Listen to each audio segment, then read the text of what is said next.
जय श्री राम। आप सुन रहे हैं श्री रामचरितमानस कथा स्वरूप। आप आज 11वें दिन की कथा सुनेंगे। 11वें दिन का वृतांत होगा। पिछले 10 दिनों में जो आपने वृतांत और चरित्र सुने बड़े अद्भुत थे।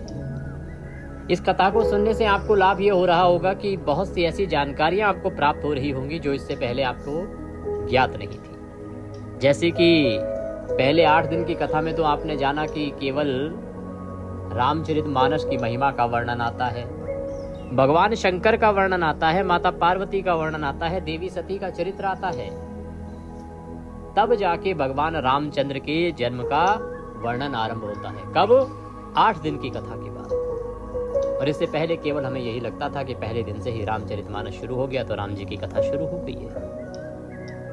तो इसी प्रकार से जब आगे आप सुनेंगे तो आपको बहुत ही आनंद आएगा, क्योंकि जब हम चौपाई के रूप में रामचरितमानस को सुनते हैं, दोहे के रूप में रामचरितमानस को सुनते हैं, तो उस समय हमें आधी से अधिक चीजें समझ ही नहीं आती कि क्या कहा जा रहा है। पर जब भी हम उसको अनुवाद के अनुसार सुनते हैं, कथा के रूप में सुनते हैं, तो हमें वह सारा ज्ञान, गूढ़ रहस्य ज्ञात होता है कि कहा क्या गया रामचरितमानस में। यही हमारा उद्देश्य है कि आप रामचरितमानस को समझें, उसका आनंद लें, क्योंकि प्रभु की कथाओं को जितना समझेंगे उतना अधिक हम अपने जीवन में उतारेंगे, और जीवन में उतारेंगे तो हमारा जीवन संवर जाएगा। आइए आज की कथा को आरंभ करते हैं। आपसे निवेदन है कि यह श्री रामचरितमानस की कथा का वीडियो है तो कृपया एक बार लाइक अवश्य कर दीजिएगा। परमेश्वर श्री रामचंद्र की कृपा प्राप्त करने के लिए कमेंट बॉक्स में अवश्य लिखिएगा जय श्री राम। आप देख रहे हैं देवभूमि ज्योतिष संस्थान का प्रतिष्ठित YouTube चैनल देवभूमि धार्मिक। हम यहाँ सभी व्रत और त्योहारों की सही शास्त्रीय जानकारी प्रदान करते हैं। ज्योतिष शास्त्र और पंचांग के आधार पर आपको बताते हैं कौन सी तिथि कब है, व्रत आदि कब करना है, क्या विधि है, क्या नियम है और क्या गलती नहीं करनी है। यदि आप सभी व्रत और त्योहारों की सही शास्त्रीय जानकारी पाते रहना चाहते हैं तो कृपया चैनल को सब्सक्राइब कीजिए और बेल आइकन को प्रेस कीजिए। जब आप सब्सक्राइब का बटन दबाएंगे तो वहां एक घंटी का निशान बना हुआ आएगा, उसे अवश्य दबाइएगा, तभी आपको हमारे सभी वीडियो प्राप्त होंगे, अन्यथा आपसे जानकारी छूट जाएगी। प्रिय दर्शकों, अब आप हमारे साथ व्हाट्सएप के माध्यम से भी जुड़ सकते हैं। व्हाट्सएप पे जुड़ने का लाभ ये होगा कि आपको सभी जानकारी सीधे मोबाइल पर आती रहेंगी। यहाँ पर बहुत सी जानकारियाँ आपसे छूट जाती हैं। जब आप व्हाट्सएप पे जुड़ेंगे तो वहाँ आपको सब जानकारी सीधी मिलेंगी। साथ ही वहाँ हम आपको रिमाइंडर भी देते हैं कि कल ये त्योहार है, ये व्रत है, इसका ध्यान रखिएगा। तो आपको पहले से ही सभी व्रत त्योहारों की जानकारी मोबाइल पर आती रहती है। लाभ लेने के लिए वीडियो के अंत में स्क्रीन पर नंबर आएगा 900 से, उस पर व्हाट्सएप मैसेज कीजिए, अपना नाम लिखिए और कहिए कि आपको व्हाट्सएप पर जोड़ दिया जाए, तो हम आपको व्हाट्सएप पर ऐड करेंगे और फिर सभी जानकारी सीधे आपको मोबाइल पर प्राप्त होती रहेंगी। आइए अब भगवान रामचंद्र का ध्यान करते हुए आज की कथा को आरंभ करते हैं। मंगल भवने अमंगल हारी, द्रवहु सुदशरथे अजर बिहारी। राम सिया राम, सिया राम जय जय राम, राम सिया राम जय जय राम। तुलसीदास जी लिखते हैं कि सभय प्रेम विनीत अति, सकुच सहित दो भाई, गुरपद पंकज नाय सिर, बैठे आय सुपाई। तो भगवान रामचंद्र और भाई लक्ष्मण जो है जनक जी के यहाँ महल में भ्रमण के लिए निकले, गुरु की आज्ञा पाकर। भ्रमण करके जब रामचंद्र जी ने देखा कि बहुत देर हो चुकी है, अब हमें गुरु के पास वापस जाना चाहिए, तो फिर भय, प्रेम, विनय और बड़े संकोच के साथ दोनों भाई गुरु के चरण कमलों में सिर नवाकर आज्ञा पाकर आकर बैठ गए। निसि प्रवेश मुनि आय सुदीन्हा, सबहि संध्या बंदनु कीन्हा। कहत कथा इतिहास पुरानी, रुचिर रजनी जुगो जाम सिरानी। रात्रि का प्रवेश होते ही संध्या के समय मुनि ने आज्ञा दी। तब सब ने संध्या वंदन किया। फिर प्राचीन कथाएं और इतिहास कहते कहते सुंदर रात्रि दोपहर बीत गई, दोपहर की रात्रि व्यतीत हो गई। तब श्रेष्ठ मुनि ने जाकर शयन किया। दोनों भाई उनके चरण दबाने लगे, जिनके चरण कमलों के दर्शन एवं स्पर्श के लिए वैराग्यवान पुरुष भी भांति भांति के जप और योग करते हैं, वे ही दोनों भाई मानो प्रेम से जीते हुए प्रेम पूर्वक गुरु जी के चरण कमलों को दबा रहे हैं। उन्हीं ने बार बार आज्ञा दी। तब श्री रघुनाथ जी ने जाकर शयन किया। श्री राम जी के चरणों को हृदय से लगाकर भय और प्रेम सहित परम सुख का अनुभव करते हुए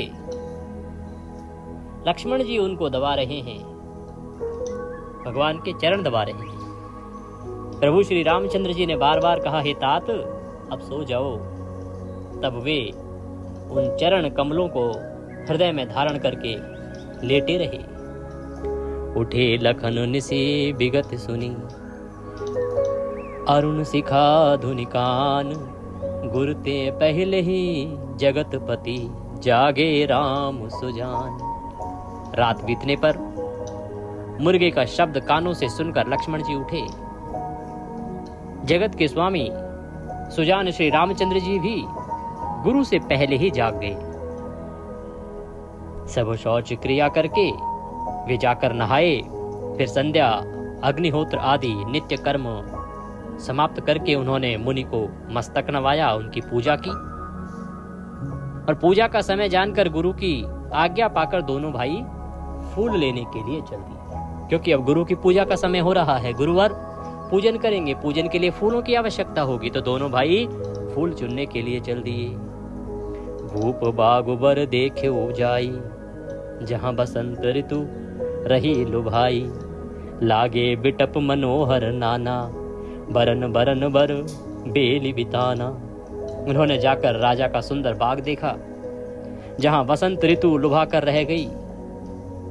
मन को लुभाने वाले अनेक वृक्ष लगे हैं, रंग बिरंगी उत्तम लताओं के मंडप छाए हुए हैं। नए पत्तों, फलों और फूलों से युक्त सुंदर वृक्ष अपनी संपत्ति से कल्प वृक्ष को भी लजा रहे हैं। पपीहे, कोयल, तोते, चकोर आदि पक्षी मीठी बोली बोल रहे हैं और मोर सुंदर नृत्य कर रहे हैं। बाग के बीचों बीच सुहावना सरोवर सुशोभित है, जिसमें मणियों की सीढ़ियां विचित्र ढंग से बनी हैं। उसका जल निर्मल है, जिसमें अनेक रंगों के कमल खिले हुए हैं। जल के पक्षी कलरव कर रहे हैं और भ्रमर गुंजार कर रहे हैं। बागु तड़ागु बिलो की प्रभु, हर से बंधु समेत, परम रम्य आराम यहु, जो राम ही सुख देत, सियापति राम जय जय राम, मेरे प्रभु राम राजा राम। बाग और सरोवर को देखकर प्रभु श्री रामचंद्र जी भाई लक्ष्मण जी सहित हर्षित हुए। यह बाग परम रमणीय है, जो जगत को सुख देने वाले श्री रामचंद्र जी को सुख दे रहा है। चारों ओर दृष्टि डालकर और मालियों से पूछकर वे प्रसन्न मन से पत्र पुष्प वहां से लेने लगे। उसी समय सीता जी वहां आई। माता ने उन्हें गिरिजा पार्वती जी की पूजा करने के लिए भेजा था। सीता जी की जो माता हैं, उन्होंने सीता जी को पार्वती जी की पूजा करने के लिए भेजा था। तो सीता जी वहां आई, साथ में सब सुंदरी और सयानी सखियां हैं, जो मनोहर वाणी से गीत गा रही हैं। सरोवर के पास गिरिजा जी का मंदिर सुशोभित है, जिसका वर्णन नहीं किया जा सकता। देखकर मन मोहित हो जाता है, इतना सुंदर मां पार्वती का मंदिर बना है। मज्जनु करिसर सखिन समेता, गई मुदित मन गौरी निकेता, पूजा कीनी अधिक अनुरागा, निज अनुरूप सुभग बरु मागा। सखियों सहित सरोवर में स्नान करके सीता जी प्रसन्न मन से गिरिजा जी के मंदिर में गई। उन्होंने बड़े प्रेम से पूजा की और अपने योग्य सुंदर वर मांगा। एक सखी सिय संग बिहाई, गई रही देखन फुलबाई, तेहि दो बंधु बिलो के जाई, प्रेम विवश सीता पहीं आई। एक सखी सीता जी का साथ छोड़कर फुलवाड़ी देखने चली गई थी। उसने जाकर दोनों भाइयों को देखा और प्रेम में विहल होकर वह सीता जी के पास आई। सखियों ने उसकी दशा देखी कि उसका शरीर पुलकित है और नेत्रों में जल भरा है। सब कोमल वाणी से पूछने लगी कि अपनी प्रसन्नता का कारण बताओ, ऐसा तुमने क्या देख लिया या क्या मिल गया कि तुम इतनी प्रसन्न हो? उसने कहा, 2 राजकुमार बाग देखने आए हैं, किशोर अवस्था के हैं और सब प्रकार से सुंदर हैं। वे सांवले और गोरे रंग के हैं। उनके सौंदर्य को मैं कैसे बखान करूं? वाणी बिना नेत्र की है और नेत्रों के वाणी नहीं है। सुनि हरखी सब सखी सयानी, सियहि अति उत्कंठा जानी। एक कहि नृप सुत ते आली, सुने जिमुनि संग आए काली। यह सुनकर सीता जी के हृदय में बड़ी उत्कंठा जानकर सब सयानी सखियां प्रसन्न हुई। तब एक सखी ने कहा कि हे सखी, ये वही राजकुमार हैं जो सुना है कि कल विश्वामित्र मुनि के साथ आए हैं और जिन्होंने अपने रूप की मोहिनी डालकर नगर के स्त्री पुरुषों को अपने वश में कर लिया है। जहां तहां सब लोग उन्हीं की छवि का वर्णन कर रहे हैं। अवश्य उन्हें चलकर देखना चाहिए, वे देखने योग्य हैं। मैंने सुना है नगर में जब वो निकले तो सभी लोग उन्हें देखकर मोहित हो गए। उसके वचन सीता जी को अत्यंत ही प्रिय लगे और दर्शन के लिए उनके नेत्र अकुला उठे। उसी प्यारी सखी को आगे करके सीता जी चली हैं। पुरानी प्रीति को कोई लख नहीं पाता। सुमिर सिय नारद बचन, उपजी प्रीति पुनीत। चकित बिलोकती सकल दिशि, जन शिशु मृगी सभीत। तो नारद जी के वचनों का स्मरण करके सीता जी के मन में पवित्र प्रीति उत्पन्न हो गई। वे चकित होकर सब और इस तरह देख रहे हैं मानो डरी हुई मृगशोनी इधर उधर देख रही हो। कंकन किंकिनी नुपुर धुनि सुनी, कहत लखन सन राम हृदय गुनी। मानहु मदन दुंदुभि दीन्ही, मनसा विश्व विजय कह कीन्ही। कंकण, कंकण क्या? हाथों के जो कड़े होते हैं। करधनी और पायजेब के स्वर सुनकर श्री रामचंद्र जी के हृदय में विचार करके लक्ष्मण से कहते हैं, यह ध्वनि ऐसी आ रही है मानो कामदेव ने विश्व को जीतने का संकल्प करके डंके पर चोट मारी हो। ऐसा कहकर श्री राम जी ने फिर उस ओर देखा। सीता जी के मुख रूपी चंद्रमा के लिए उनके नेत्र चकोर बन गए, सुंदर नेत्र स्थिर हो गए, एक टकटकी लगाकर देखने लगे। मानो निमि अर्थात जनक जी के पूर्वज ने, जिनका सबकी पलकों में निवास हो गया हो। माना गया है ना कि जो पलक हैं उनमें निवास होता है पूर्वजों का, तो लड़की दामाद के मिलन प्रसंग को देखना उचित नहीं। इस भाव से सकुचाकर पलकें छोड़ दी, पलकों में रहना छोड़ दिया, जिससे पलकों का गिरना रुक गया। सीता जी की शोभा देखकर श्री राम जी ने बड़ा सुख पाया। हृदय में वे उसकी सराहना करते हुए किंतु मुख से वचन नहीं कहते। वह शोभा ऐसी अनुपम है मानो ब्रह्मा ने अपनी सारी निपुणता को मूर्तिमान कर संसार को प्रकट करके दिखा दिया हो। सोचिए, स्वयं परमेश्वर श्री रामचंद्र और मां सीता पहली बार एक दूसरे के सामने है, कितनी सुंदर अनुपम जोड़ी होगी। यहाँ पीछे जो वर्णन आया ना पलकों का, तो मैं उसको एक बार और समझाने का प्रयास करूं। कह रहे कि जो पलक है ना वो एक टक देखे जा रही है, ऐसे जैसे कि जो पूर्वज हैं वो ये नहीं चाहते कि बेटी दामाद एक दूसरे को देख रहे हैं तो वो बीच में आए, इसीलिए उन्होंने पलक से निकल गए। क्योंकि ऐसा माना जाता है पलकें झपकती हैं इसलिए क्योंकि जो हमारे पूर्वज हैं वो निवास करते हैं। अब क्योंकि बेटी दामाद हैं तो हमारे पूर्वज भाई दादा परदादा हैं वो बीच में क्यों आएंगे। तो ये कहना है तुलसीदास जी का कि जो हमारे उनके पूर्वज जो पलकों में वास करते थे वो निकल के चले गए, ताकि वो बीच में ना आए और बेटी दामाद एक दूसरे को देख सकें। तो इस प्रकार की अनुपम शोभा पा रहे हैं दोनों। वह सीता जी की शोभा सुंदरता को भी सुंदर करने वाली है, मानो सुंदरता रूपी घर में दीपक की लौ जल रही हो। सारी उपमाओं को तो कवियों ने झूठा कर रखा है। मैं जनक नंदनी श्री सीता जी की किससे उपमा दूं? तुलसीदास जी कहते हैं कि इतनी जो उपमाएं अभी तक दी गई हैं वो सब उपमाएं किसी न किसी के लिए दे दी गई हैं, वो झूठी हो गई हैं, और ऐसी कोई उपमा मुझे दिखाई नहीं देती जो मैं सीता जी के लिए प्रयोग करूं, क्योंकि वो तो सब उपमाओं से भी बढ़ के हैं। इतनी अद्भुत छवि है, इतना अद्भुत रूप सौंदर्य है माता सीता का। सिय शोभा ही बरनी प्रभु आपनी दशा विचारी, बोले सुचि मन अनुज सन बचन समय अनुहारी। इस प्रकार हृदय में सीता जी की शोभा का वर्णन करके और अपनी दशा को विचार कर प्रभु श्री रामचंद्र जी पवित्र मन से अपने छोटे भाई लक्ष्मण से समय अनुकूल वचन बोले। हे तात, यह वही जनक की कन्या है जिसके लिए धनुष यज्ञ हो रहा है। सखियां इसे गौरी पूजन के लिए ले आई हैं। यह फुलवाड़ी में प्रकाश करती हुई फिर यहां फिर रही है।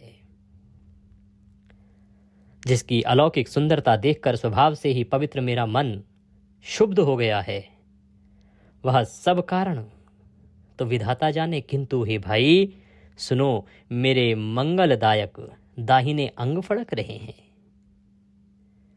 रघुवंशियों का यह सहज स्वभाव है कि उनका मन कभी कुमार्ग पर पैर नहीं रखता।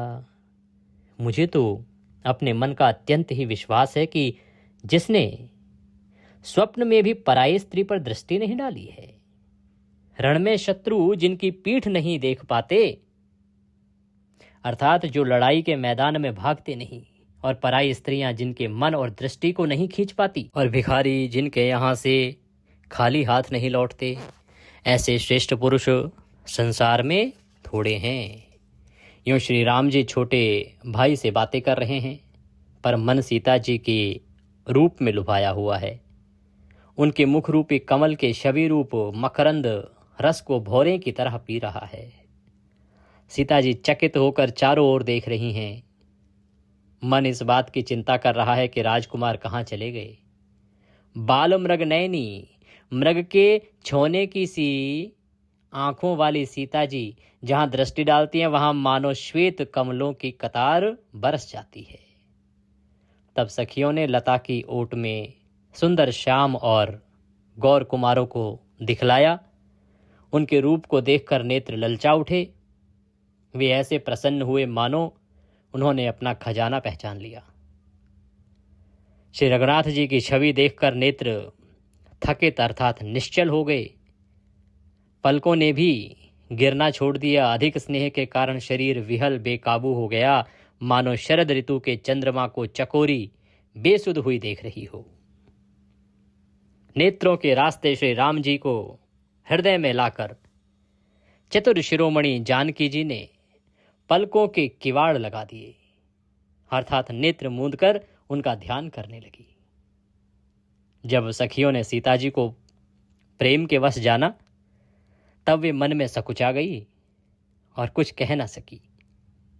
लता भवन में प्रगट भे तेहि अवसर दो भाई, निक से जन जुग बिमल विधु जलद पटल बिलगाई।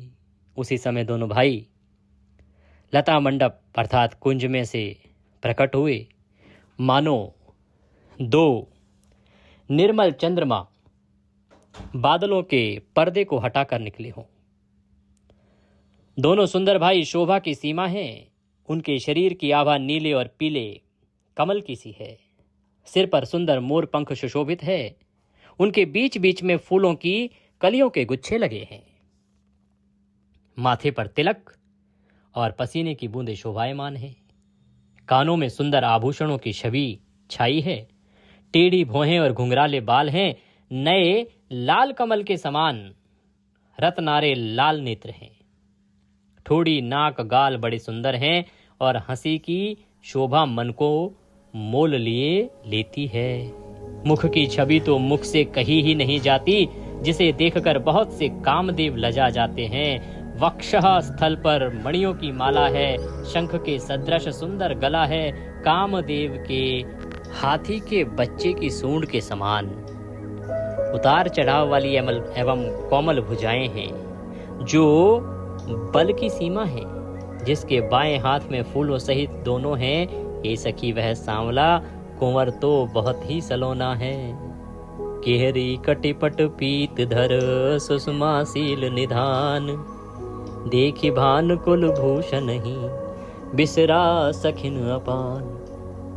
सिंह की सी पतली कमर वाले पीतांबर धारण किए हुए शोभा और शील के भंडार सूर्य कुल के भूषण से रामचंद्र जी को देखकर सखियां अपने आप को भूल गई। एक चतुर सखी धीरज धरकर हाथ पकड़कर सीता जी से बोली, गिरजा जी का ध्यान फिर कर लेना, इस समय राजकुमार को क्यों नहीं देख लेती। तब सीता जी ने सकुचा कर नेत्र खोले और रघुकुल के दोनों सिंहों को अपने सामने खड़े देखा। नख से शिखा तक श्री राम जी की शोभा देखकर और फिर पिता का प्रण याद करके उनका मन बहुत शुद्ध हो गया। जब सखियों ने सीता जी को परवश प्रेम के वश देखा, तब सब भयभीत होकर कहने लगी, बड़ी देर हो गई, अब चलना चाहिए, कल इसी समय फिर आएंगी। ऐसा कहकर एक सखी मन में हंसी। सखी की यह रहस्य भरी वाणी सुनकर सीता जी सकुचा गई। देर हो गई जान उन्हें माता का भय लगा। बहुत धीरज धरकर वे श्री रामचंद्र जी को हृदय में ले आई और उनका ध्यान करती हुई अपने को पिता के अधीन जानकर लौट चली। देखन मिस मृग बिहग तरु फिरई बहोरी बहोरी, निरखी निरखी रघुवीर छवि बाढ़ई प्रीति न थोरी। सियापति राम जय जय राम, मेरे प्रभु राम राजा राम। मृग पक्षी और वृक्षों को देखने के बहाने सीता जी बार बार घूम जाती हैं और श्री राम जी की छवि देख देखकर उनका प्रेम कम नहीं बढ़ रहा है, अर्थात बहुत ही बढ़ता जाता है। अब वहां से तो चली हैं, पर मन जाने को कर नहीं रहा, तो मुड़ मुड़ के देखती हैं प्रभु श्री राम जी को। शिव जी के धनुष को कठोर जानकर वे विसूरती मन में विलाप करती हुई हृदय में श्री राम जी की सांवली मूर्ति को रखकर चली। शिव जी के धनुष की कठोरता स्मरण आने से उन्हें चिंता होती थी कि ये सुकुमार रघुनाथ जी उसे कैसे तोड़ेंगे। पिता के प्रण की स्मृति से उनके हृदय में क्षोभ था, इसलिए मन में विलाप करने लगी। प्रेमवश ऐश्वर्य की विस्मृति हो जाने से ही ऐसा हुआ। फिर भगवान के बल का स्मरण आते ही वे हर्षित हो गई और सांवली छवि को हृदय में धारण करके चली। प्रभु श्री राम जी ने जब सुख स्नेह शोभा और गुणों की खान श्री जानकी जी को जाती हुई जाना, तब परम प्रेम की कोमल शाही बनाकर उनके स्वरूप को अपने सुंदर चित्त रूपी भित्ति पर चित्रित कर लिया। सीता जी पुनः भवानी जी के मंदिर में गई और उनके चरणों की वंदना करके हाथ जोड़ के बोली, हे श्रेष्ठ पर्वतों के राजा, हिमाचल की पुत्री पार्वती, आपकी जय हो, जय हो। हे महादेव जी के मुख रूपी चंद्रमा की चकोरी, आपकी जय हो। हे हाथी के मुख वाले गणेश जी और 6 मुंह वाले स्वामी कार्तिकेय जी की माता, हे जगत जननी, हे बिजली की सी कांति युक्त शरीर वाली, आपकी जय हो। आपका न आदि है, न मध्य है और न अंत है। आपके असीम प्रभाव को वेद भी नहीं जानते। आप संसार को उत्पन्न, पालन और नाश करने वाली हैं, विश्व को मोहित करने वाली और स्वतंत्र रूप से विहार करने वाली हैं। पति देवता सुति महु, मातु प्रथम तव द्रेख, महिमा अमित न सकहीं कहीं, सहस सारदा सियापति राम जय जय राम, मेरे प्रभु राम राजा राम। पति को इष्ट देव मानने वाली श्रेष्ठ नारियों में हे माता, आप की प्रथम गणना है। आपकी अपार महिमा को हजारों सरस्वती और शेष जी भी नहीं कह सकते। हे भक्तों के मुंह मांगा वर देने वाली, हे त्रिपुर के शत्रु शिवजी की प्रिय पत्नी, आपकी सेवा करने से चारों फल सुलभ हो जाते हैं। हे देवी, आपके चरण कमलों की पूजा करके देवता, मनुष्य और मुनि सभी सुखी हो जाते हैं। मेरे मनोरथ को आप भली भांति जानती हैं, क्योंकि आप सदा सबके हृदय रूपी नगरी में निवास करती हैं, इसी कारण मैंने उसको प्रकट नहीं किया। ऐसा कहकर जानकी जी ने उनके चरण पकड़ लिए। गिरिजा जी सीता जी के विनय और प्रेम के वश में हो गई। उनके गले की माला खिसक पड़ी और मूर्ति मुस्कुराई। सीता जी ने आदरपूर्वक उस प्रसाद माला को सिर पर धारण किया। गौरी जी का हृदय हर्ष से भर गया और वे बोली, हे सीता, हमारी सच्ची आशीष सुनो, तुम्हारी मनः कामना पूरी होगी। नारद जी का वचन सदा पवित्र, संशय भ्रम आदि दोषों से रहित और सत्य है। जिसमें तुम्हारा मन अनुरक्त हो गया है, वही वर तुम्हें मिलेगा। मनु जाहि राचेहु मिले ही सोबर, सहज सुंदर सावरो, करुणा निधान सुजान, शील स्नेह जानत रावरो। एहि भांति गौरी आशीष सुनसिय, सहित ही हर्षित अली। तुलसी भवानी पूज पुनि पुनि, मुदित मन मंदिर चली। तुलसीदास जी लिखते हैं कि जिसमें तुम्हारा मन अनुरक्त हो गया है, माँ पार्वती आशीर्वाद दे रही हैं। वही स्वभाव से ही सुंदर सांवला वर श्री रामचंद्र जी तुमको मिलेगा। वह दया का खजाना है, सुजान है, सर्वज्ञ है और तुम्हारे शील और स्नेह को जानता है। इस प्रकार श्री गौरी जी का आशीर्वाद सुनकर जानकी जी समेत सब सखियां हृदय में हर्षित हुई। तुलसीदास जी कहते हैं कि भवानी जी को बार बार पूजकर सीता जी प्रसन्न मन से राजमहल को लौट चली। जानि गौरी अनुकूल सिय, ही हर्ष न जाए कहीं। मंजुल मंगल मूल बाम, अंग फरकन लगे। गौरी जी को अनुकूल जानकर सीता जी के हृदय को जो हर्ष हुआ, जो प्रसन्नता हुई, वह कहा नहीं जा सकता। सुंदर मंगलों के मूल उनके बाएं अंग फड़कने लगे। हृदय में सीता जी के सौंदर्य की सराहना करते हुए दोनों भाई गुरु जी के पास गए। श्री रामचंद्र जी ने विश्वामित्र जी से सब कुछ कह दिया, क्योंकि उनका सरल स्वभाव है, छल तो उसे छूता भी नहीं है। फूल पाकर मुनि ने पूजा की, फिर दोनों भाइयों को आशीर्वाद दिया कि तुम्हारे मनोरथ सफल हों। यह सुनकर श्री राम लक्ष्मण सुखी हुए। श्रेष्ठ विज्ञानी मुनि विश्वामित्र जी भोजन करके कुछ प्राचीन कथाएं कहने लगे। इतने में दिन बीत गया और गुरु की आज्ञा पाकर दोनों भाई संध्या करने चले। उधर पूर्व दिशा में सुंदर चंद्रमा उदय हुआ। श्री रामचंद्र जी ने उसे सीता के मुख के समान देखकर सुख पाया। फिर मन में विचार किया कि यह चंद्रमा सीता जी के मुख के समान नहीं है। जन्म सिंधु पुनि बंधु विशो, दिन मलिन शबलंक। सिय मुख समता पाव किमी, चंदु बापुरो रंक। सियापति राम जय जय राम। बड़ा सुंदर लिखा है तुलसीदास जी ने। कहते कि खारे समुद्र में तो इसका जन्म, फिर उसी समुद्र से उत्पन्न होने के कारण विष इसका भाई। दिन में यह मलिन शोभाहीन निस्तेज रहता है और कलंकी काले दाग से युक्त है। बेचारा गरीब चंद्रमा सीता जी के मुख की बराबरी कैसे पा सकता है। भगवान कहते हैं ना ना ना ना, चंद्रमा सीता के मुख जैसा नहीं हो सकता। फिर यह घटता बढ़ता है और विरहिणी स्त्रियों को दुख देने वाला है। राहु अपनी संधि में पाकर इसे ग्रस लेता है। चकवे को चकवी के वियोग का शोक देने वाला और कमल का वैरी ये सदा रहा है। हे चंद्रमा, तुझ में बहुत से अवगुण हैं जो सीता जी में नहीं है। अतः जानकी जी के मुख की तुझे उपमा देने में बड़ा अनुचित कर्म करने का दोष लगेगा। इस प्रकार चंद्रमा के बहाने सीता जी के मुख की छवि का वर्णन करके बड़ी रात हो गई। वे गुरु जी के पास चले। मुनि के चरण कमलों में प्रणाम करके आज्ञा पाकर उन्होंने विश्राम किया। रात बीतने पर श्री रघुनाथ जी जागे और भाई को देखकर ऐसा कहने लगे, हे तात, देखो कमल चक्रवाक और समस्त संसार को सुख देने वाला अरुणोदय हुआ है।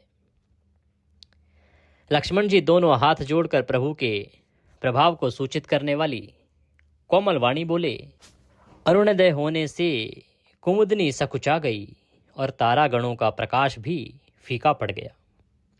जिस प्रकार आपका आना सुनकर सब राजा बलहीन हो गए हैं। सब राजा रूपी तारे उजला करते हैं, पर वे धनुष रूपी महान अंधकार को हटा नहीं सकते।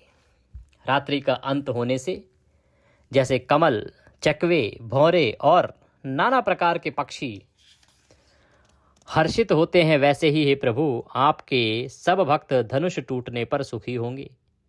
सूर्य उदय हुआ, बिना ही परिश्रम अंधकार नष्ट हो गया, तारे छिप गए, संसार में तेज का प्रकाश हो गया। हे रघुनाथ जी, सूर्य ने अपने उदय के बहाने सब राजाओं को प्रभु का प्रताप दिखलाया है। आपकी भुजाओं के बल की महिमा को उद्घाटित करने के लिए ही धनुष तोड़ने का यह पद्धति प्रकट हुई है। भाई के वचन सुनकर प्रभु मुस्कुराए। फिर स्वभाव से ही पवित्र श्री राम जी ने शौच से निवृत्त होकर स्नान किया और नित्य कर्म करके वे गुरु जी के पास आए। आकर उन्होंने गुरु जी के सुंदर चरण कमलों में सिर नवाया। तब जनक जी ने शतानंद जी को बुलाया और उन्हें तुरंत ही विश्वामित्र मुनि के पास भेजा। उन्होंने आकर जनक जी की विनती सुनाई। विश्वामित्र जी ने हर्षित होकर दोनों भाइयों को बुलाया। शतानंद जी के चरणों की वंदना करके प्रभु श्री राम जी गुरु जी के पास जा बैठे। तब मुनि ने कहा, हे तात, चलो, जनक जी ने बुलावा भेजा है, चलकर सीता जी के स्वयंवर को देखना चाहिए। देखें ईश्वर किसको बढ़ाई देते हैं। लक्ष्मण जी ने कहा, हे नाथ, जिस पर आपकी कृपा होगी वही बढ़ाई का पात्र होगा। धनुष तोड़ने का श्रेय उसी को प्राप्त होगा। इस श्रेष्ठ वाणी को सुनकर सब मुनि प्रसन्न हुए। सभी ने सुख मानकर आशीर्वाद दिया। फिर मुनियों के समूह सहित कृपालु श्री रामचंद्र जी धनुष यज्ञशाला देखने चले। दोनों भाई रंगभूमि में आए हैं, ऐसी खबर जब सब नगरवासियों ने पाई, तब बालक, जवान, बूढ़े, स्त्री, पुरुष सभी घर और कामकाज को बुलाकर चल दिए। जब जनक जी ने देखा कि बड़ी भीड़ हो गई है, तब उन्होंने सब विश्वास पात्र सेवकों को बुलवा लिया और कहा कि तुम लोग तुरंत सब लोगों के पास जाओ और सब किसी को यथा योग्य आसन प्रदान करो। कही मृदु बचन विनीत तिन बैठा रे नर नारी, उत्तम मध्यम नीच लघु निज निज थल अनुहार, सिहापति राम जय जय राम। उन सेवकों ने कोमल और नम्र वचन कहकर उत्तम, मध्यम, नीच और लघु सभी श्रेणी के स्त्री पुरुषों को अपने अपने योग्य स्थान पर बैठाया। उसी समय राजकुमार राम लक्ष्मण वहां आए। वे ऐसे सुंदर हैं मानो साक्षात मनोहरता ही उनके शरीरों पर छा रही हो। सुंदर, सांवला और गोरा उनका शरीर है। वे गुणों के समुद्र, चतुर और उत्तम वीर हैं। वे राजाओं के समाज में ऐसे सुशोभित हो रहे हैं मानो तारागणों के बीच दो पूर्ण चंद्रमा हों। जिनकी जैसी भावना थी, प्रभु की मूर्ति उन्होंने वैसी ही देखी। तुलसीदास जी इसके लिए लिखते हैं कि राज समाज विराजत रूरे, उड़गन महु जनु जुग विधु पूरे, जिनके रही भावना जैसी, प्रभु मूरति तिन देखी तैसी, देख ही रूप महारन धीरा, मनहु वीर रसु धरे शरीरा, डरे कुटिल नृप प्रभु ही निर्हारी, मनहु भयानक मूर्ति भारी। महान रणधीर रामचंद्र जी के रूप को ऐसा देख रहे हैं मानो स्वयं वीर रस शरीर धारण किए हुए हो। कुटिल राजा प्रभु को देखकर डर गए, मानो बड़ी भयानक मूर्ति हो। छल से जो राक्षस वहां राजाओं के वेश में बैठे थे, उन्होंने प्रभु को प्रत्यक्ष काल के समान देखा। नगरवासियों ने दोनों भाइयों को मनुष्यों के भूषण रूप और नेत्रों को सुख देने वाला देखा। स्त्रियां हृदय में हर्षित होकर अपनी अपनी रुचि के अनुसार उन्हें देख रही हैं, मानो श्रृंगार रस ही परम अनुपम मूर्ति धारण किए सुशोभित हो रहा। विद्वानों को प्रभु विराट रूप में दिखाई दिए, जिसके बहुत से मुंह, हाथ, पैर, नेत्र और सिर हैं।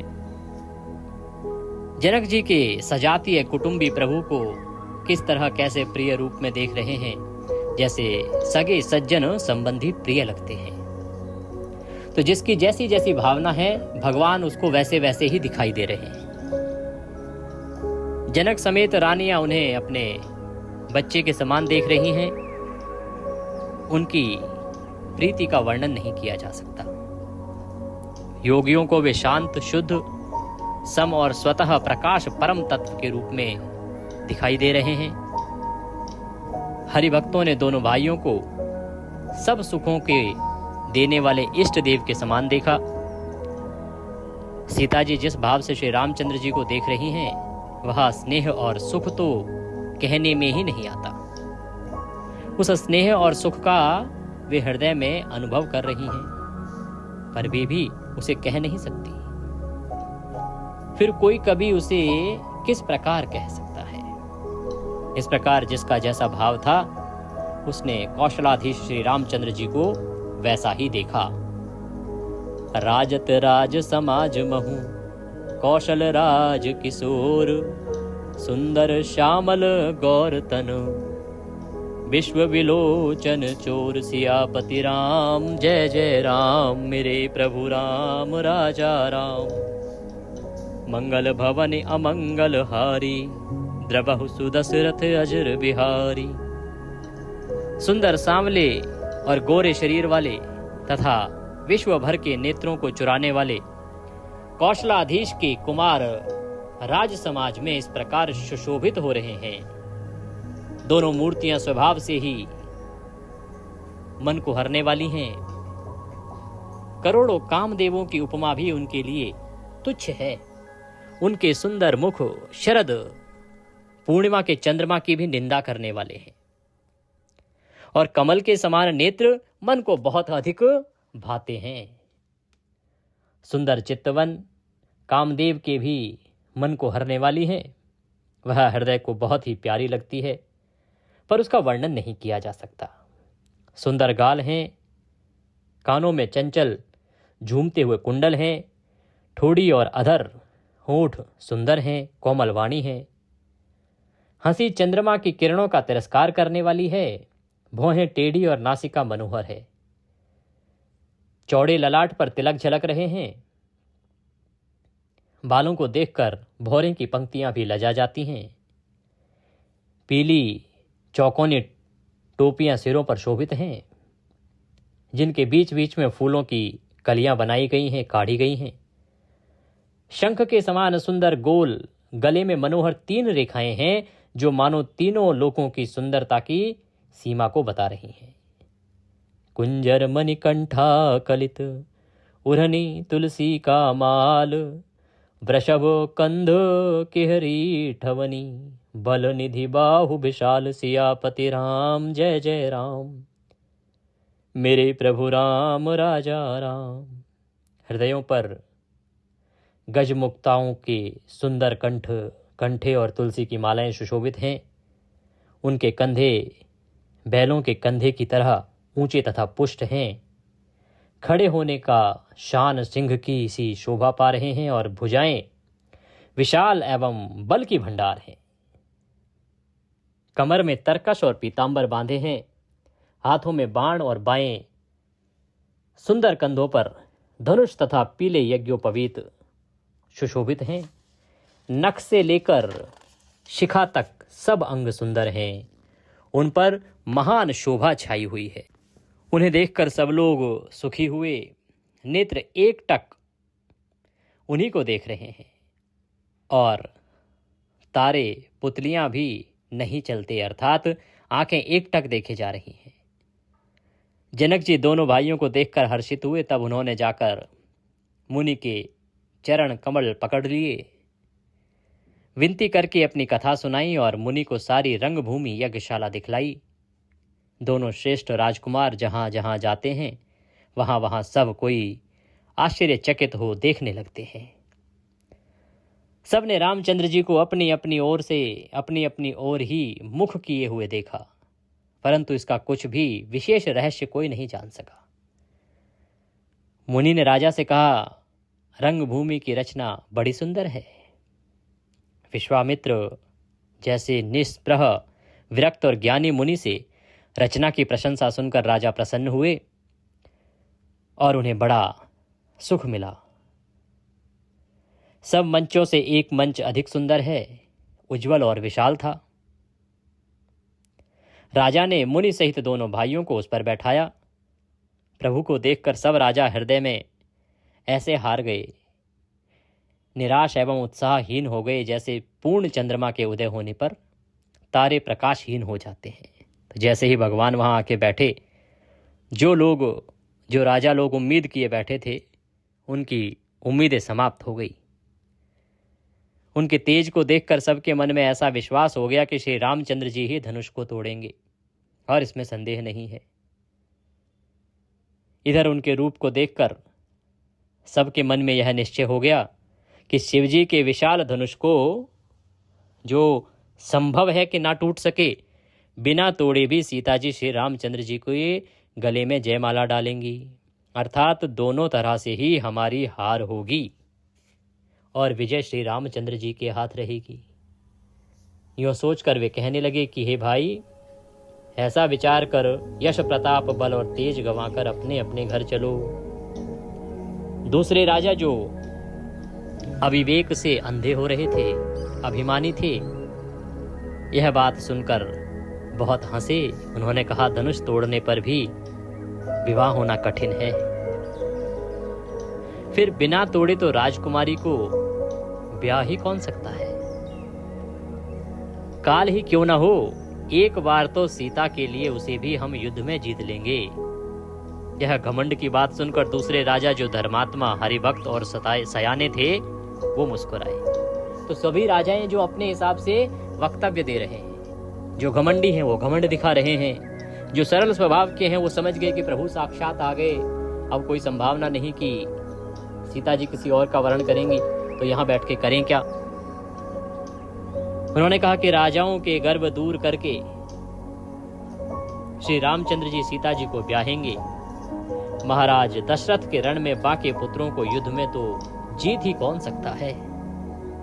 गाल बजाकर व्यर्थ ही मत मरो, मन के लड्डुओं से भी कहीं भूख बुझती है क्या। हमारी परम पवित्र निष्कपट सीख को सुनकर सीता जी को अपने जी में साक्षात जगत जननी समझो। इस प्रकार से जो सज्जन राजा लोग हैं, ज्ञानी राजा लोग हैं, वो समझा रहे हैं बाकियों को भी ऐसी बातें ना करो, क्योंकि दशरथ के पुत्र और स्वयं नारायण के अवतार हैं भगवान रामचंद्र, उनके सामने कौन टिकेगा। और सीता जो है वो जगत जननी है, उनके विषय में विचार रखना छोड़ दो। और श्री रघुनाथ जी को जगत का पिता परमेश्वर विचार कर नेत्र भरकर उनकी छवि देख लो। ऐसा अवसर बार बार नहीं मिलेगा। सुंदर सुख देने वाले समस्त गुणों की राशि ये दोनों भाई शिव जी के हृदय में बसने वाले हैं। समीप आए हुए अमृत के समुद्र को छोड़कर तुम मृग जल को देखकर दौड़कर क्यों मरते हो। फिर जिसको भी जो अच्छा लगे वही जाकर करो। हमने तो श्री रामचंद्र जी के दर्शन करके आज जन्म लेने का फल पा लिया, जीवन और जन्म को सफल कर लिया। ऐसा कहकर अच्छे राजा प्रेम मग्न होकर श्री राम जी का अनुरूप देखने लगे। और मनुष्यों की तो बात ही क्या है, देवता लोग भी आकाश में विमानों पर चढ़कर आ गए और दर्शन कर रहे हैं प्रभु के, और सुंदर गान करते हुए फूल बरसा रहे हैं। जानि सुअवसर सिय तब पठई जनक बोलाई, चतुर सखी सुंदर सकल सादर चली लवाई। तब सुअवसर जानकर जनक जी ने सीता जी को बुला लिया। सब चतुर और सुंदर सखियां आदर पूर्वक उन्हें लिवा लाई। रूप और गुणों की खान जगत जननी जानकी जी की शोभा का वर्णन नहीं किया जा सकता। उनके लिए मुझे सब उपमाएं तुच्छ लगती हैं, ऐसा तुलसीदास जी कह रहे हैं कि उनके लिए क्या उपमा दी जाए, सब उपमाएं उनके सामने तुच्छ हैं, क्योंकि वे लौकिक स्त्रियों के अंगों से अनुराग रखने वाली हैं। उनके लिए कोई उपमा दी नहीं जा सकती। सीता जी के वर्णन में उन्हीं उपमाओं को देकर कौन कुकवि कहलाए और अपेश का भागी बने कि भाई जो साधारण स्त्रियों के लिए उपमाएं दी जा चुकी हैं, उनका प्रयोग अगर मैं सीता जी के लिए करूं तो फिर मैं कुकवि रहूंगा, और ऐसा बनने का मुझे कोई हित नहीं लगता। यदि किसी स्त्री के साथ सीता जी की तुलना की जाए तो जगत में ऐसी सुंदर युवती है ही कहाँ जिसकी उपमा उन्हें दी जाए। पृथ्वी की स्त्रियों की तो बात ही क्या, देवताओं की स्त्रियों की भी यदि उनको भी देखा जाए तो हमारी अपेक्षा कहीं अधिक दिव्य और सुंदर हैं। तो उनमें सरस्वती तो बहुत बोलने वाली हैं। कामदेव की स्त्री रति पति को बिना शरीर का जानकर बहुत दुखी रहती हैं, और जिनके विष और मद्य जैसे प्रिय भाई हैं, उन लक्ष्मी के समान तो जानकी जी को कहा ही कैसे जाए। जिन लक्ष्मी जी की बात ऊपर कही गई है वे निकली थी खारे समुद्र से, जिसको मथने के लिए भगवान ने अति कर्कश पीठ वाले कच्छप का रूप धारण किया। रस्सी बनाई गई, महान विषधर वासुकी नाग की मथनी का कार्य किया। अतिशय कठोर मंद्राचल पर्वत ने और उसे मथा सारे देवताओं और दैत्यों ने मिलकर। जिन लक्ष्मी को अतिशय शोभा की खान और अनुपम सुंदरी कहते हैं ना, उनको प्रकट करने में हेतु बने ये सब असुंदर एवं स्वाभाविक ही कठोर उपकरण।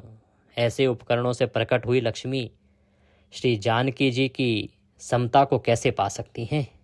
हाँ, इसके विपरीत यदि छवि रूपी अमृत का समुद्र हो, परम रूप में कच्छप हो, शोभा रूप रस्सी हो, श्रृंगार पर्वत हो, और स्वयं कामदेव अपने ही कर कमल से मथें, ऐसी विधि उपजय लक्ष्मी जब सुंदरता सुख मूल, तदपि सकोच समेत कवि कहीं सिय समतूल। इस प्रकार का संयोग होने से जब सुंदरता और सुख की मूल लक्ष्मी उत्पन्न हो तो भी कवि लोग उसे बहुत संकोच के साथ ही सीता जी के समान कहेंगे।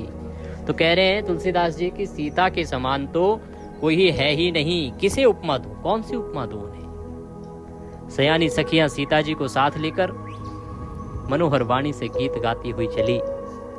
सीता जी के नवल शरीर पर सुंदर साड़ी सुशोभित है। जगत जननी की महान छवि अतुलनीय है।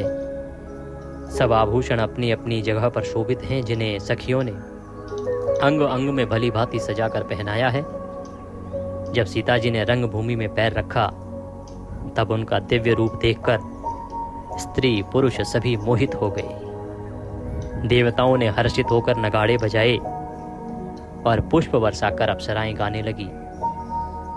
सीता जी के कर कमलों में जयमाला शोभित है। सब राजा चकित होकर अचानक उनकी ओर देखने लगे। सीता जी चकित चित्त से श्री राम जी को देखने लगी। तब सब राजा लोग मोह के वश हो गए और सीता जी ने मुनि के पास बैठे हुए दोनों भाइयों को देखा तो उनके नेत्र अपना खजाना पाकर ललचाकर वहीं श्री राम जी में जा लगे और स्थिर हो गए। गुरजन लाज समाज बड़ देखी सिय सकुचानी, लागी बिलोकन सखिन तन रघुवीर ही और आनी। परंतु गुरुजनों की लाज से तथा बहुत बड़े समाज को देखकर सीता जी सकुचा गई। वे श्री रामचंद्र जी को हृदय में लाकर सखियों की ओर देखने लगी। श्री रामचंद्र जी का रूप और सीता जी की छवि देखकर स्त्री पुरुषों ने पलक मारना छोड़ दिया। सभी अपने मन में सोचते हैं पर कहते सकुचाते हैं।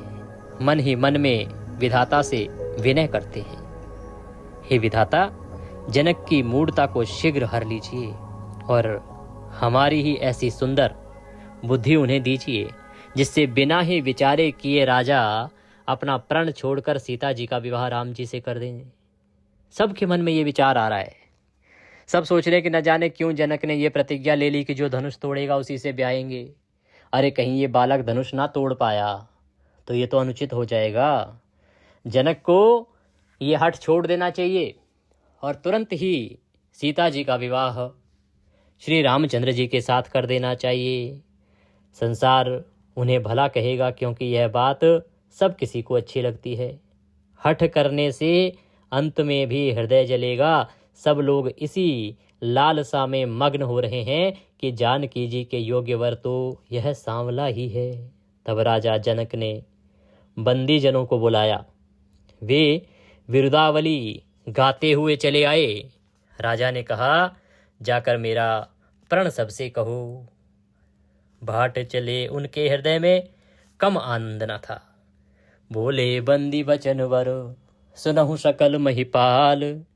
पन विदेह कर कहीं हम भुजा उठाए विशाल। सियापति राम जय जय राम।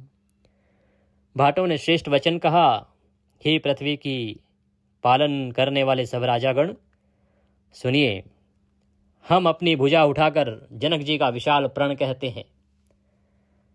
राजाओं की भुजाओं का बल चंद्रमा है, शिव जी का धनुष राहु है, वह भारी है, कठोर है, यह सबको विदित है। बड़े भारी योद्धा रावण और बाणासुर भी इस धनुष को देखकर चुपके से चलते बने। उसे उठाना तो दूर रहा, छूने तक की हिम्मत न हुई।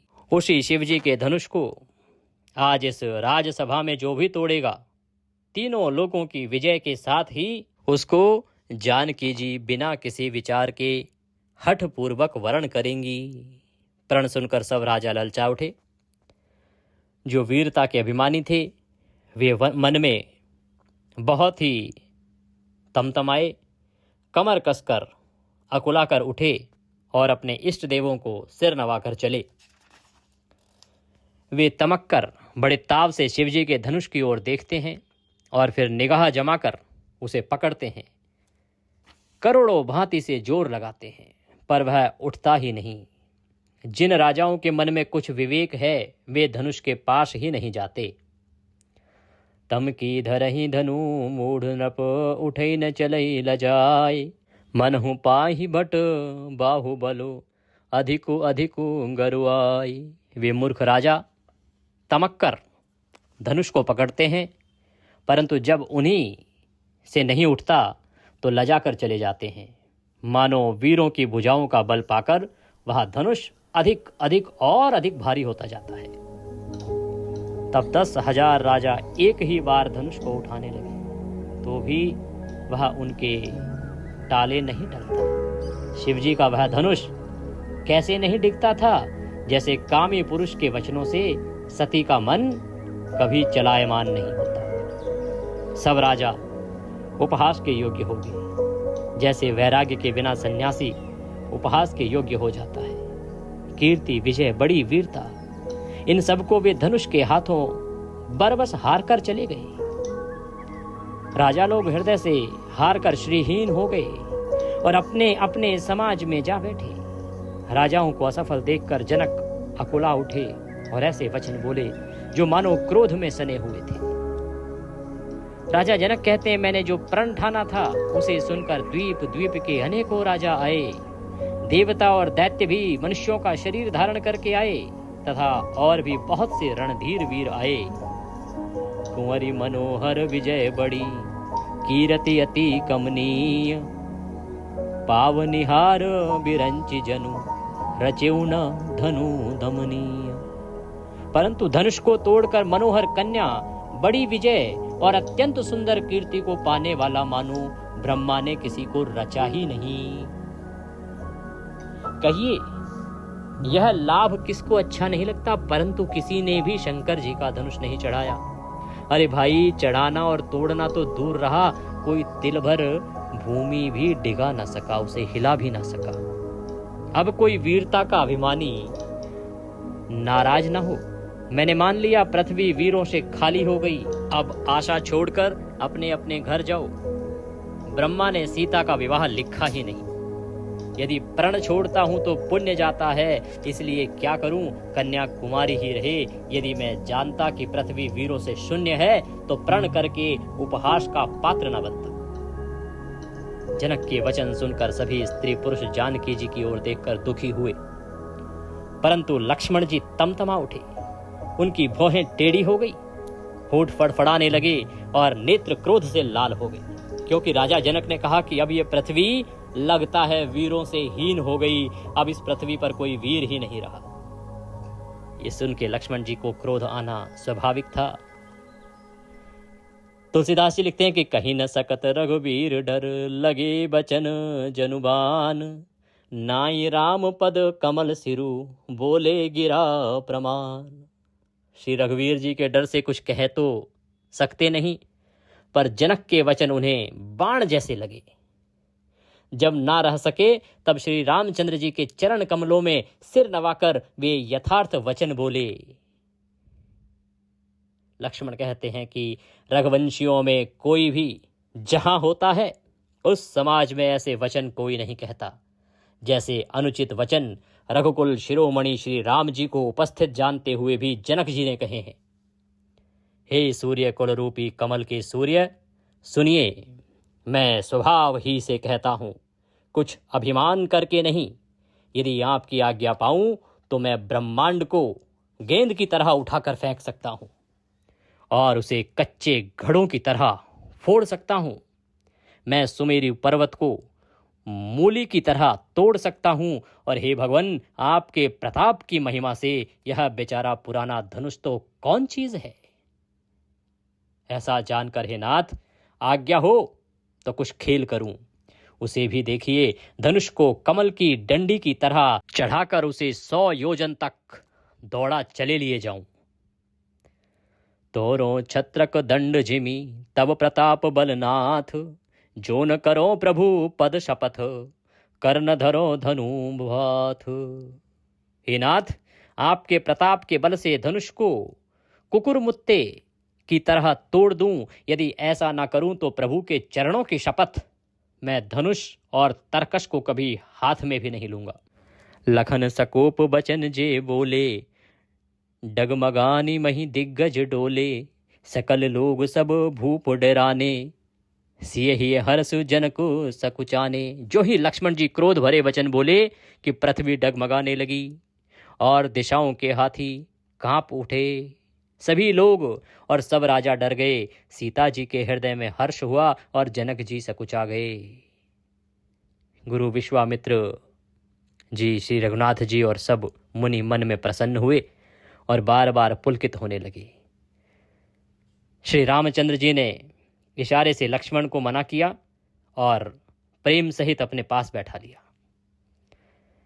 विश्वामित्र जी शुभ समय जानकर अत्यंत प्रेम भरी वाणी बोले, हे राम, उठो, शिव जी का धनुष तोड़ो, और हे तात, जनक का संताप मिटाओ। गुरु के वचन सुनकर श्री रामचंद्र जी चरणों में सिर नवाते हैं। उनके मन में न हर्ष हुआ न विषाद हुआ, और वे अपने खड़े होने की शान से जवान सिंह को भी लजाते हुए सहज स्वभाव से ही उठ खड़े हुए।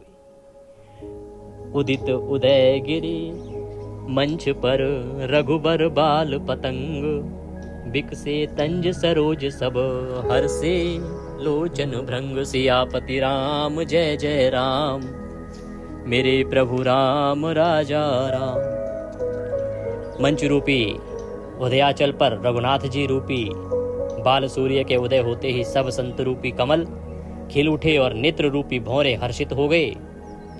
राजाओं की आशा रूपी रात्रि नष्ट हो गई। उनके वचन रूपी तारों के समूह का चमकना बंद हो गया।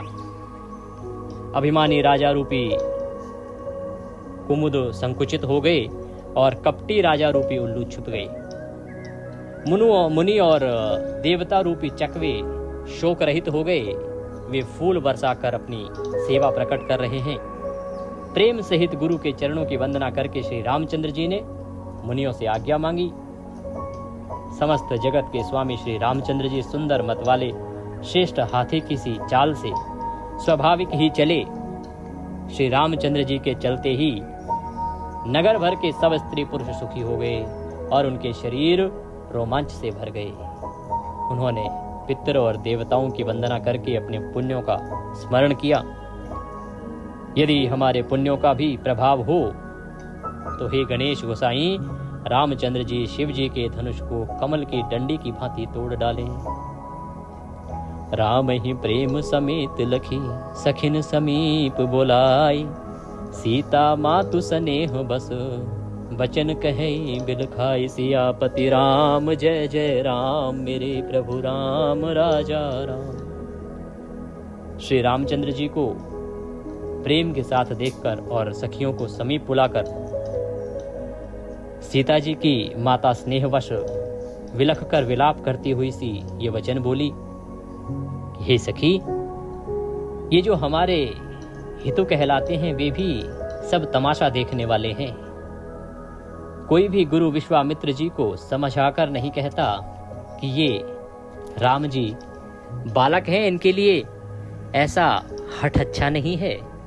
जो धनुष रावण और बाण जैसे जगत विजयी वीरों से उनके हिलाने से भी नहीं हिल सका, उसे तोड़ने के लिए मुनि विश्वामित्र जी का राम जी को आज्ञा देना और राम जी का उसे तोड़ने के लिए चल देना, राम जी को हठ जान पड़ा। इसीलिए वे कहने लगी कि गुरु विश्वामित्र को कोई समझाता भी नहीं। रावण और बाणासुर ने जिस धनुष को छुआ तक नहीं सब राजा घमंड करके हार गए, वही धनुष इस सुकुमार राजकुमार के हाथ में दे रहे हैं। हंस के बच्चे भी कहीं मंदराचल पहाड़ चढ़ते हैं या पहाड़ उठा सकते हैं क्या? और तो कोई समझाकर कहे या ना कहे, राजा तो बड़े समझदार और ज्ञानी हैं। उन्हें तो गुरु को समझाने की चेष्टा करनी चाहिए थी, परंतु मालूम होता है राजा का भी सारा सयानापन समाप्त हो गया है। हे सखी, विधाता की गति कुछ जानने में नहीं आती। तब एक चतुर सखी कोमल वाणी से बोली, हे रानी, तेजवान को छोटा नहीं गिनना चाहिए। कहाँ घड़े से उत्पन्न होने वाले मुनि अगस्त्य और कहाँ अपार समुद्र, किंतु उन्होंने उसे सोख लिया। जिसका सुयश सारे संसार में छाया हुआ है। सूर्यमंडल देखने में छोटा लगता है, पर उसके उदय होते ही तीनों लोकों का अंधकार भाग जाता है। मंत्र परम लघु जासु बस, विधि हरिहर सुर सर्व, महामत गजराज कहूँ बस कर अंकुश खर्व। सियापति राम जय जय राम, मेरे प्रभु राम राजा राम। मंगल भवनि अमंगल हारी, द्रबहु सुदशरथ अजुर बिहारी। तो इस प्रकार से जब सीता जी की माता को बड़ी हैरानी हुई, उन्हें लगा कि भाई ये नन्हा सा बालक कैसे उठा पाएगा, इस धनुष को कैसे तोड़ पाएगा, कोई इसे रोकता क्यों नहीं, उन्हें विश्वास ही नहीं हो रहा। तो एक सखी ने कहा कि देवी, जैसे एक छोटा सा सूर्य इस पूरे भूमंडल को प्रकाशित करता है, ऐसे ही ये भी इस भूमंडल को प्रकाशित कर सकते हैं, अर्थात इस धनुष को तोड़ सकते हैं। जिसके वश में ब्रह्मा विष्णु शिव और सभी देवता हैं, वह मंत्र अत्यंत छोटा होता है। महान मत वाले गजराज को छोटा सा अंकुश वश में कर लेता है। कामदेव ने फूलों का ही धनुष बाण लेकर समस्त लोगों को अपने वश में कर रखा है। हे देवी, ऐसा जानकर संदेह त्याग दीजिए। हे रानी सुनिए, रामचंद्र जी धनुष को अवश्य तोड़ेंगे। सखी के वचन सुनकर रानी को विश्वास हो गया, उनकी उदासी मिट गई और श्री राम जी के प्रति उनका प्रेम अत्यंत बढ़ गया। उस समय श्री रामचंद्र जी को देखकर सीता जी भयभीत हृदय से जिस तिस देवता से विनती कर रही हैं, वे व्याकुल होकर मन ही मन मना रही हैं, हे महेश, हे भवानी, मुझ पर प्रसन्न होइए। मैंने आपकी जो सेवा की है उसे सफल कीजिए। मुझ पर स्नेह करके धनुष के भारीपन को हर लीजिए। हे गणों के नायक, वर देने वाले देवता गणेश जी, मैंने आज ही के लिए तुम्हारी सेवा की थी। बार बार मेरी विनती सुनकर धनुष का भारीपन बहुत ही कम कर दीजिए। इस प्रकार से माता सीता गणेश जी, माँ भवानी और भगवान शंकर से प्रार्थना कर रही हैं। देखी देखी रघुवीर तन, सुर मनाव धर धीर, भरे बिलोचन प्रेम जल, पुलकावली शरीर, सियापति राम जय जय राम, मेरे प्रभु राम राजा राम, मंगल भवन अमंगल हारी, द्रवहु सुदशरथ अजर बिहारी। बोले श्री रामचंद्र भगवान की जय। इसी के साथ आज की कथा को हम यहाँ विश्राम देंगे। कल इससे आगे का वृतांत, आगे की कथा आप श्रवण करेंगे।